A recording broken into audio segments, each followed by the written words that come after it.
اعوذ باللہ من الشیطان الرجیم بسم اللہ الرحمن الرحیم۔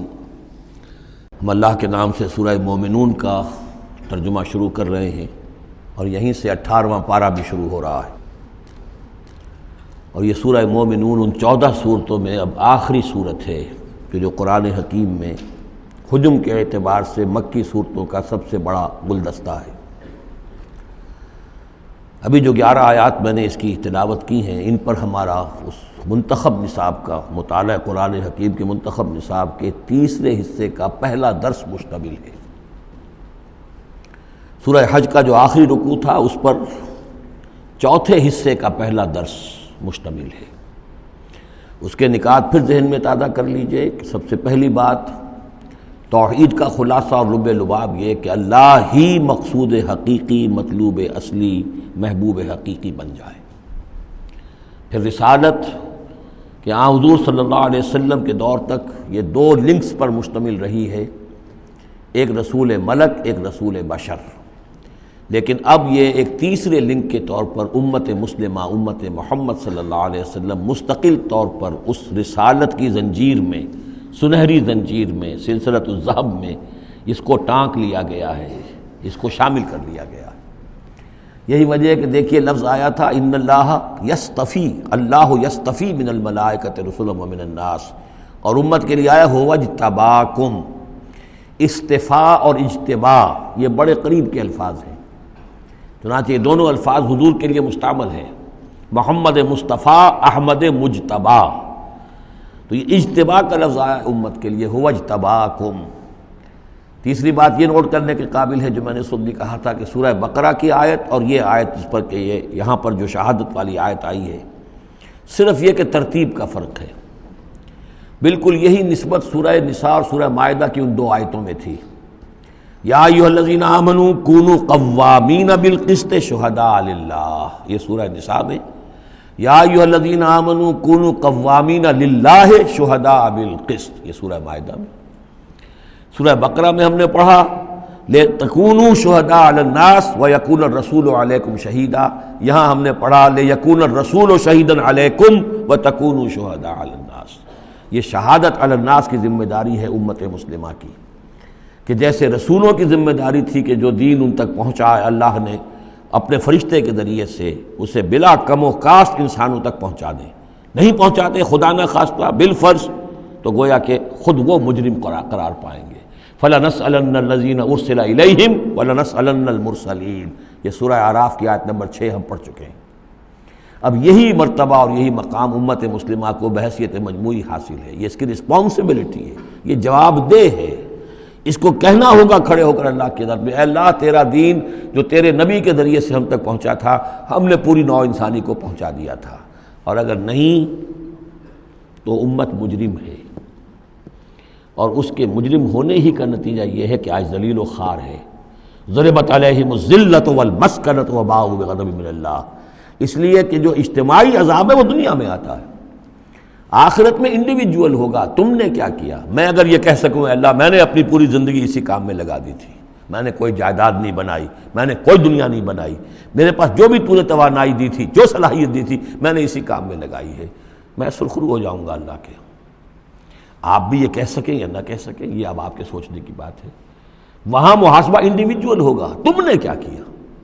یہاں معاملہ ہو رہا ہے اجتماعی، امت بحیثیت مجموعی چونکہ مجرم ہے لہذا ذلیل ہے، خار ہے، ان کی کوئی حیثیت دنیا میں نہیں، کوئی عزت نہیں، کہ عزت نام تھا جس کا گئی تیمور کے گھر سے، یہ اس کا سبب ہے۔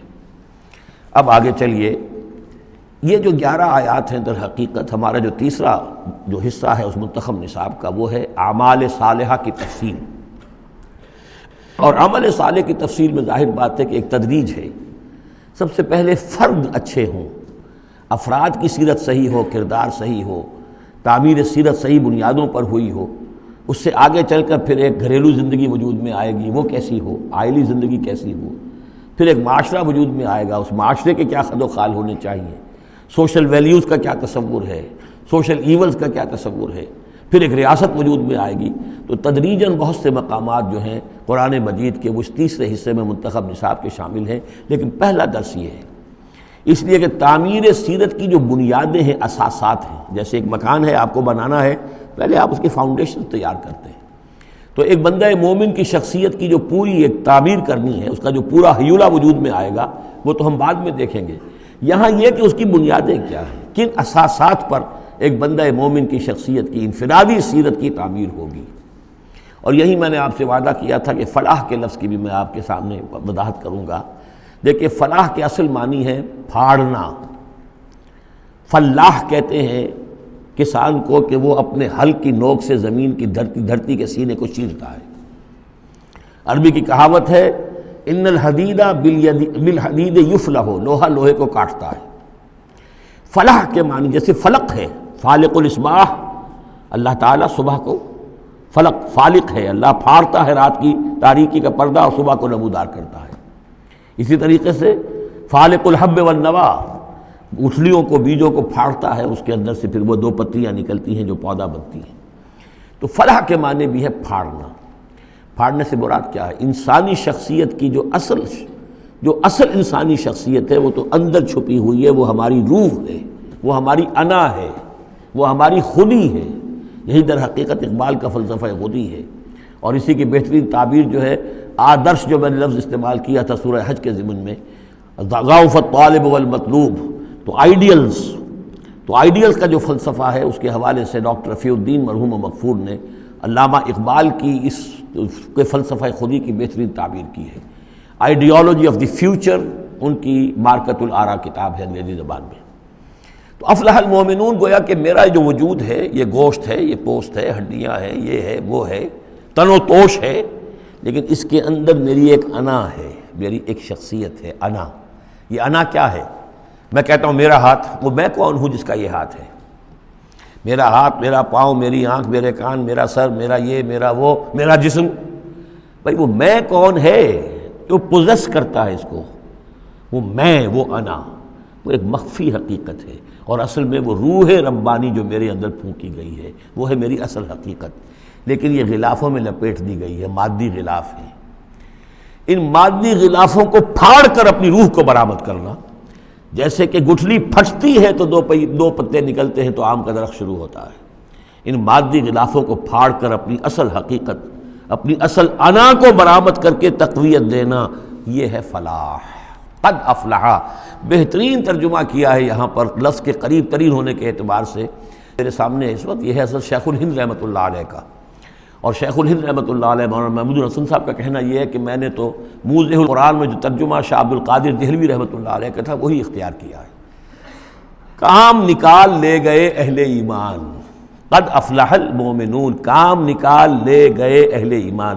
جیسے کہ خزانہ ہو، خزانہ کھودیں گے تو نکالیں گے نا، تمہارے اندر ایک خزانہ ہے، دم چیست پیامیست، شنیدی نہ شنیدی، در خاک تو یک جلوہ آمیخت ندیدی، دیدن دیگر آمیز، شنیدن دیگر آمیز۔ تمہارے اندر نور بھی ہے نور تجلی بھی اسی خاک میں پنہا، غافل تو نرا صاحب ادراک نہیں ہے۔ تم حیوان ہی حیوان نہیں ہو، اس میں روح ملکوتی بھی ہے، لیکن تمہاری ساری توجہ اسی حیوانی وجود پر ہے۔ وہ روح جو ہے وہ تو تمہارے وجود کے اندر مر کر دفن ہو چکی ہے، تم چلتا پھرتا مقبرہ بن چکے ہو، تم زندہ نہیں ہو، مردہ ہو۔ اور جس کی روح جاگ جائے گویا کہ وہ زندہ ہوتا ہے، پھر اس کو زندگی ملتی ہے۔ فَلَنُحْيِيَنَّهُ حَيَاةً طَيِّبَةً۔ یہ ابو جہل مردہ تھا، یہ زندہ نہیں تھا، یہ اندھا تھا، دیکھ نہیں رہا تھا، یہ بہرا تھا، سنتا نہیں تھا۔ یہ جو حقائق ہے اس کو سمجھ لیجئے، اپنے وجود، اپنی اصل شخصیت، اپنی انا، اپنی خودی، اپنے سیلف، اس کی development of the self, development of the character, انسانی شخصیت کے لیے یہ ہے قد افلح، کھود نکالنا، خزانہ کھود نکالنا۔ ایک ہندی کا دوہا ہے بڑا پیارا، بھوکا کوئی نہیں، بھیک تو وہ خود شاعر ہیں، بھیکا بھوکا کوئی نہیں، سب کی گٹھڑی لال۔ ہر ایک کی گٹھڑی کے اندر ایک لال بندھا ہوا ہے، وہ گٹھڑی جو ہے اس کے اندر ہے، بھوکا کوئی نہیں ہے، مال تو ہے اس کے پاس۔ گرہ کھول جانے نہیں اس بد بے کنگال، اس گٹھڑی کی گرہ نہیں کھولنی آتی۔ ستمست گر ہوست کشت کے بے سیر سرد و سمندرا، تجھے غنچہ کم نہ دمیدئی در دل کشا بچمن درا. تم اپنی شخصیت کا جو چمن ہے تمہارے اپنے اندر جو اللہ تعالیٰ نے رکھا ہوا ہے، وفی انفسکم افلا تبصرون، تو اس سے غافل رہتے ہو. Man in his ignorance identifies himself with the material sheaths which encompass his real self. انسان اپنی جہالت میں اپنے ان مادی غلافوں ہی کو سمجھ بیٹھتا ہے یہ میں ہوں. یہ تو کچھ بھی نہیں ہے، مادی غلاف ان کی کوئی حیثیت نہیں ہے. تم کچھ اور ہو جو اس کے اندر ہو، لیکن بشرطے کہ تم اپنے آپ کو پہچان لو. من عرف نفسہ فقد عرف ربہ ولا تکونوا کالذین نسوا اللہ فانساہم انفسہم. ان لوگوں کے مانند نہ ہو جاؤ جنہوں نے اللہ کو بھلا دیا تو اللہ نے انہیں اپنے آپ سے غافل کر دیا. یہ ہے فلاح کی اصل حقیقت. اپنی شخصیتوں کے اندر سے، اپنے اس وجود میں سے، اس تن و تیش میں سے اپنی اصل معنوی شخصیت کو نکالو اور ڈیولپ کرو. صدق اللہ العظیم.